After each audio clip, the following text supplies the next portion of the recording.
Good evening, cult members, and welcome to Pop Culture Cult. I'm Sean, I'm Janice. and welcome to our reaction review, spoiler discussion of episode 4 of The Last of Us called Please Hold My Hand.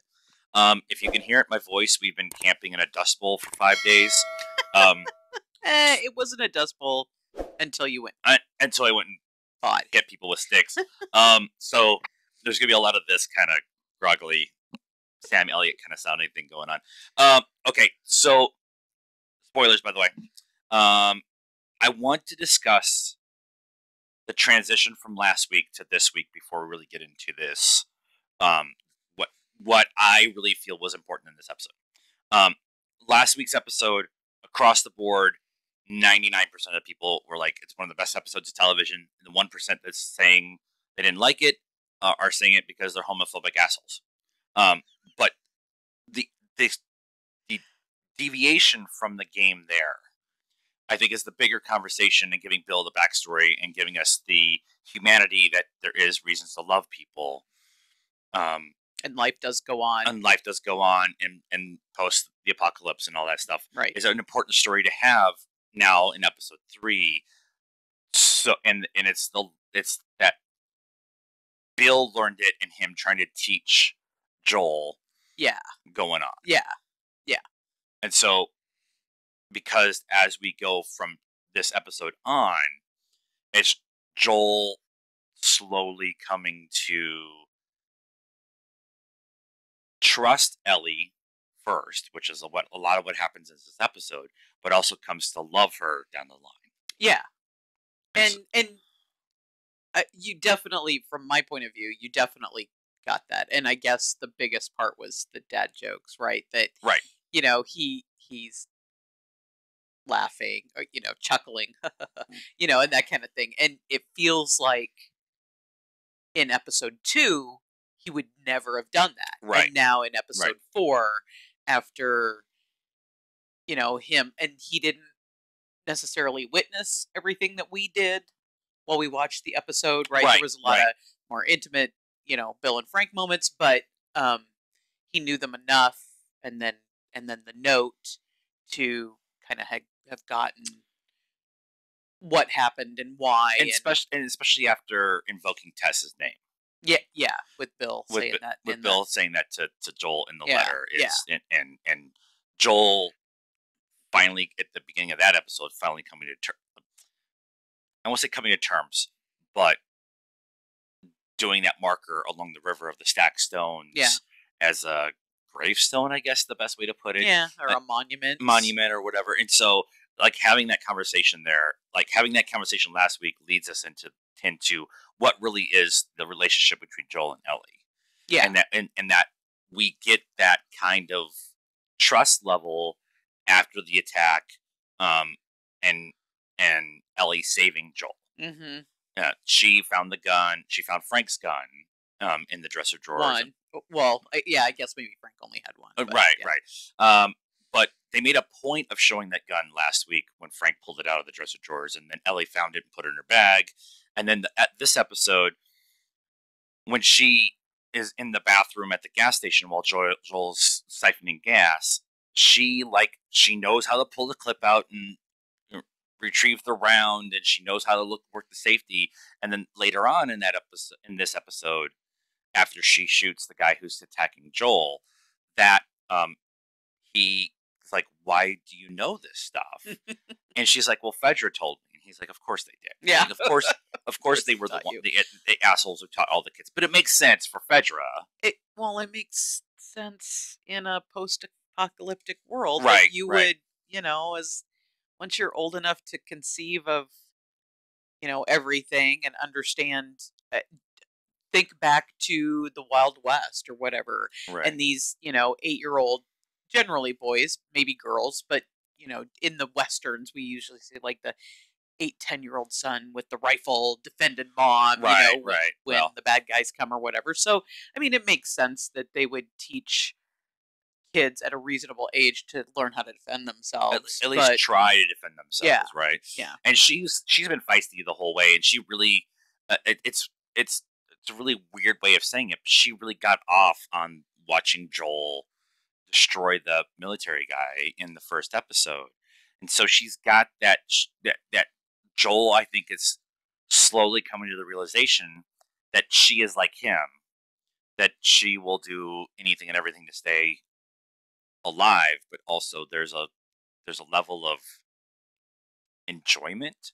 You ever watched a movie and thought, like, this is just visually amazing, and I just love the way it looks, and the colors are amazing? Well, our friends over at Movie Palette have come up with these great pieces of art that you could put up on your wall to show your love of movies without really necessarily being overly dramatic about it. Think of a movie barcode kind of thing, where you can look at the colors and know what the movie is, but it's very, very subtle. If you know us, we are into Tron Legacy. The music and the lights and the color itself is just amazing. Just to give you an idea of what they have, go to moviepalette.com, find your own personal favorite movie, your movie color palette, and have it hang on your wall. At checkout, put in Pop Culture 15 to get 15% off. Thank you, Movie Palette, for sponsoring this video. Link is in the description down below. And don't forget, use Pop Culture 15 at checkout to get 15% off your order. In doing stuff, and Joel is now to a point in his life where he's maybe regretted doing some of this stuff, because when Ellie addresses, did you kill innocent people, he definitely had that look of shame and sidestepped the conversation. And then Ellie later said that this was not the first time that she has had to attack someone. Right, which makes all her emotions very complex, I guess is a good word for it, because she does often have that kind of look in her eye when things are happening, that she's enjoying it, or it, and then the whole thing of her in the gas station bathroom kind of playing around with it is a bit like a kid, kind of doing the whole fast draw, right. but she does it, I will say, not well. Shoot him in the head. It could have totally gone through him and shot Joel. Shoot him in the head. Right. But she's fairly competent with it. She does it, but then she doesn't necessarily show the enjoyment when she did it that she did when other people, or when she witnessed other people do it. Yeah. She did, she was upset. She did shed a few tears, and then she wiped them off. She's like, I'm ready to go. So it's a very complex set of emotions, a very complex thing going on with her. And I'm interested to see, from my point of view, I'm interested to see what all this, because they obviously have something in mind to kind of, explain all these, she doesn't like killing, but she likes watching other people kill. I don't, she's grown up in this world. Like, she's born post everything happening. Yeah. So the level of violence and the level of murder is ingrained in you from day one. Essentially, once you start becoming self-aware, at like 2 or whatever, all of this stuff is around her. And so, but I feel like her enjoyment, or her her smirks are a little far. Right. For, they're almost somebody, like I said, somebody that enjoys that. Right. But she didn't, when she did it. And then the fact there is still a level of, that's cool, I want to do that. And then when you actually do it, that realization, that self-realization of, oh my God, I've gone too far. Absolutely, except she said she's done it before. Right. Which then kind of negates that whole thing. Yeah. So I'm interested to see what they're playing at with all of those. They talked about it a little bit in this episode, that Joel had an opportunity to kind of what's the word?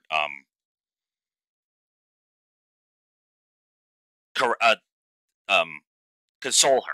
That's the word. Oh yeah. And he had the opportunity to console her right then, before he finished the job. Yeah. On Brian, I think is his name, whatever. But he doesn't, and she walks away, goes back through the hole, hides, and then we don't see the violence that Joel does this time because it's in the background. Right. That whole sequence in the game is Ellie running around and being scared, but also you hear her in the background going, "Oh shit, you just did that. Oh fuck, what are you doing?" Like there's her constantly watching over Joel's shoulder as he takes out each of the guys who are attacking them. And so she's directly self-aware of what Joel is having to do to keep them alive in the game. And so that there's this conversation that's had between the two of them while all this is going on.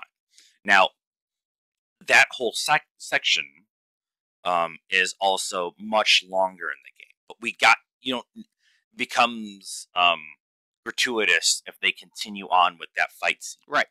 And having Joel defend Ellie, have a moment of kind of pause as they hide in the high-low bar, and kind of they have that conversation back and forth about where'd you learn to hold a gun, and they're gonna they're a militia and all that stuff. It's like that whole conversation is a nice little pause after the shocking our two main characters have been on the road from Boston to now Kansas City. Yeah. And they've been essentially safe. And they even have a point where they pull off the road, hide in the woods. Ellie asks when they go to sleep. That whole conversation, are infected going to get us? There's no infected out here. So what do we have to worry about? People. And then Ellie sleeping and then rolling over and Joel standing guard instead of actually sleeping. Yeah. And so that whole, so there's that whole process in there between the two of them, of Ellie having to kind of come. I'm like you. I'm interested where they're going to go with her story and that idea of who she is as a person and how she's so affected by Joel. Yeah. And I know where it goes the game wise, but they're going in the same direction, but on different paths to where I think they're going to go with her. Yeah. And that kind of conversation. The other big thing about this episode, we get introduced to the idea of what happens when the revolutionaries win, and they're just a new version of the old Fedra. Of old Fedra. And Kathleen is introduced in this episode, who is not in the game, and neither is Perry. Perry is played by Jeffrey Pierce, who plays Tommy in the game. So it was cool that he is. Oh, he voices Tommy. He does the mocap and stuff for Tommy. Oh, okay. So that was cool to have them in. But to have in the game, they're the people of Pittsburgh, and we'll talk about the difference between Pittsburgh and Kansas City in a minute. But the people of actually Pittsburgh who have overtaken Fedra and the QC are probably worse than Fedra. And it's not quite Mad Max kind of feel to them, but they are definitely the bullies, the dominators, the I'm going to take what I want kind of people. And they're much more of an obstacle in the game. And then you have to, so as a player, you have to deal with the people, and you also have to deal with the clinkers and then the bloaters and all that and stuff like that. Yeah. And so it's just another, but it's a different level. It's a different type and a different level of conversation to have, because it's one thing to just kill zombies that are dead, or at least you think are dead. And I'm glad that they've talked about that in the show so far, but the concept of, do we think they're still alive in there? And the showrunners have said, yes, they are. They are aware. You can hear them screaming as they're attacking, kind of thing. But they're still the zombies. Now what happens when you actually have to kill actual people who aren't infected? Right. And I like that they spent this time introducing Kathleen and Pierce, and having this, like, they're ruthless militia dictators of Kansas City, and they're taking what they want, and they're on the look of Henry and Sam. Now I don't know what Henry took from Kathleen at this point in time. Yeah. That whole Kathleen story arc doesn't exist. Okay. She is very ruthless in this episode, And so I'm just interested what they're going to do with that whole kind of story arc and what they're going to go there. Yeah, and it's an interesting kind of idea to talk about, like that people in this situation and in other situations, like just our current, you know, life, that people rage against the authority, but without necessarily understanding what it would mean if it wasn't there. Right? Like Right. so Right. so these like Fedra, they at least have rules that they mostly need to play by, Right.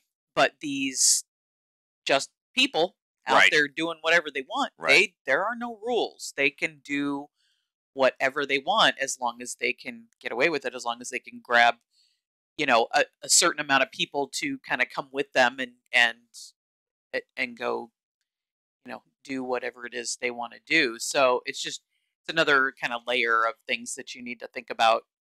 And they're very different than the Fireflies. Like the Fireflies want to recreate or reestablish a central government, But they're also doing the same exact thing. And what you think is what the good for everyone or most is may not be. I mean, everybody's the hero in their own story, even if you're out there killing everybody. So,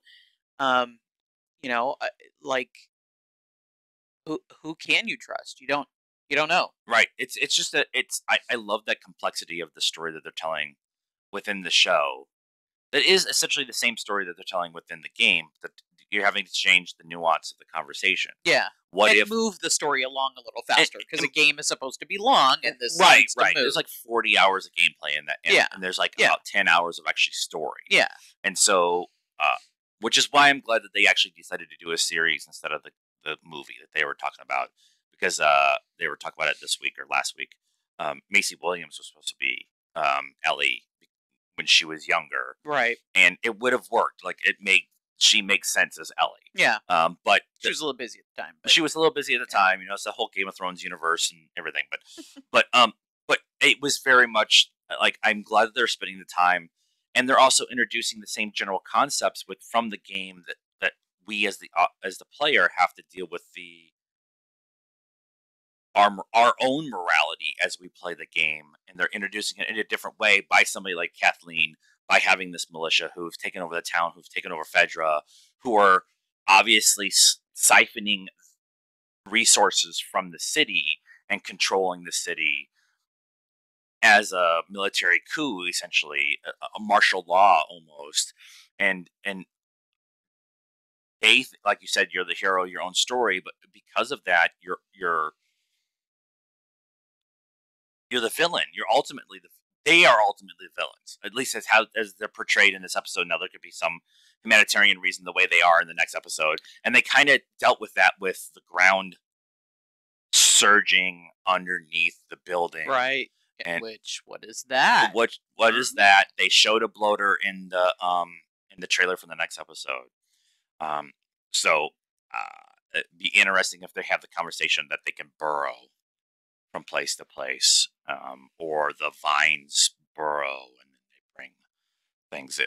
But yeah, I'm just wondering if that's how they talk about that conversation. Yeah, they talked about it in the previous after the show episodes, how roots are all connected with each other and they could talk to each other over miles. Right. So that makes sense. It could just be hibernating there until the vines tell it to, the roots tell it to. They found more people that carry our little fungus around. Yeah. So yeah. Let's talk about some of the differences and sameities that they did from the game to the show. Like I talked about, the Kathleen story arc and all that is it gives a face, a name, a backstory to the people who are trying to attack Joel and Ellie in the game. Yeah, so definitely. That's very different. Yeah. They picked Kansas City over Pittsburgh. Now, I want to talk about this because I think it's a big deal. I think it's a bigger deal to have this conversation that that Joel and Ellie have been on the road from Boston to Kansas City is 2 days, 3 days. I mean, depending, you don't really necessarily know the condition of the roads and where they have to go around and all of that. Right. So, But the decision to take make Kansas City instead of Pittsburgh. They said in the after show tonight that the reason they picked Kansas City is because they filmed in Canada. It was a closer 1-to-1 for Kansas City than it is for Pittsburgh. Now Pittsburgh has doubled for New York a bunch of times. right. All the Batman stuff that Christopher Nolan did. So we as audience members watching the show are going to see a skyline that we know, or expecting a skyline that we know, and not recognize it when they get there. And so them just saying, nope, we're just going to Kansas City. Yeah. Just makes more sense because from here on out, they're on foot. And so the conversation of going from Pittsburgh to Wyoming on foot is a much different conversation than from Kansas City on. Right. And again, it's back to the 40 hours of gameplay versus 10 hours of a show. Right. You know, they'll never get there if they're on foot from Pittsburgh. Right. So I'm really glad that they made that decision. And in Chicago doesn't make sense. It's too big of a city. Yeah. Joel would want to avoid that. You need another city, central U.S. city. So the distance makes sense, but then also that the size makes sense. So right. St. Louis is probably too big. Kansas City, I mean they're right there across the river from each other. But it just makes narrative sense to change it to Kansas City. And so far we're 4 episodes into 10. Every narrative decision that they've made, they've actually sat down and thought about it, and it's made 100% sense. Yeah. Like I'm totally okay with that. Yep. Some of the things that were the same, the whole finding the Hank Williams tape and them playing that. I think the song for the game is a Hank Williams song. It might be a Gene Autry song, but like it's word for word, shot for shot. Like she finds the tape. This is even before my time. This is actually really good. Like all that whole thing. Her finding the male like Playgirl, whatever magazine, Berserk or something, which is freaking hilarious. But that's almost shot for shot. I love her. Like you walk around with that? Yeah. How do you walk around with that thing? Now in the game, she steals it from Bill's place, but here it was in the truck. So it's a little bit of a difference, but it's still you get that.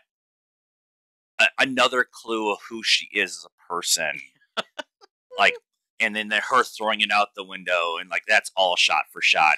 She's grown up, but emotionally immature, or like she's grown up but immature. Maybe not emotionally, but just like like the dad jokes. Yeah, she finds those hysterical, and yet on the one hand she's kind of immature, and on the other hand she's totally mature, and you're like mature beyond her years. Yeah, because she went through the poop. So confused. She's been attacked, and the dad jokes, her reading the book. It's line for line. It's not shot for shot. It's when they're actually in town that they do the dad jokes and stuff like that. But here it was at the gas station.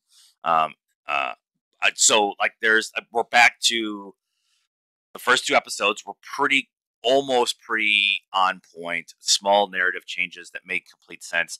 The second episode or the third episode was a completely different, getting way more backstory of Bill and Frank to us as the audience understand that there's actually life after everything. And now this episode was kind of a split down the middle. Like even the truck crash is pretty damn close to the game. The breaking through a window and being jumped. The only kind of thing that they did differently was in the game. Joel picks up one of the rolling metal doors for like a garage. He'll pick it up. She'll go in, hold the chain for him, and then he'll sneak under. Here it was, she goes through a window, pulls stuff out of the way of the door. He comes in, that kind of thing. So, the end of this episode, we were introduced to Henry and Sam. I really thought that the Henry and Sam thing was going to be a 2-arc story as it is. And so that they introduce him at the end of this episode, it makes a ton of sense where they're going with that story. And that leads them to the decision to move on to Wyoming. And this is not really giving anything away from the game, because we know, if we're watching the show on our own, like you are, it's that idea of Joel having to learn trust. And he's starting to trust Ellie. He's starting to have feelings for Ellie. He's starting to have emotions for Ellie.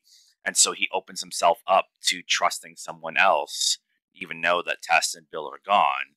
He's trying to open himself up. And that allegory is Sam and Henry. And so it's going to be really interesting to see how they kind of handle that whole conversation going forward, especially since Henry obviously took something from Kathleen, and they are actively looking for them, and they're willing to destroy the entire town to find them. So there's something in there that they want, that she wants. Yep. So I'm interested to see what that is. So that is our conversation. Anything else you want to talk about? No. That is a conversation in reaction to episode 4 of The Last of Us, called Please Hold On to My Hand. Let us know what you thought of this episode and my groggly voice in the comments down below. Please be nice. That's a requirement around here. Like this video, subscribe to the channel, hit the bell for notifications. Follow us on all the social media stuff, Facebook, Instagram, Twitter, and TikTok. Links in the description down below. And until next time, cult members, good afternoon, good evening, and good night now. I need some robotism.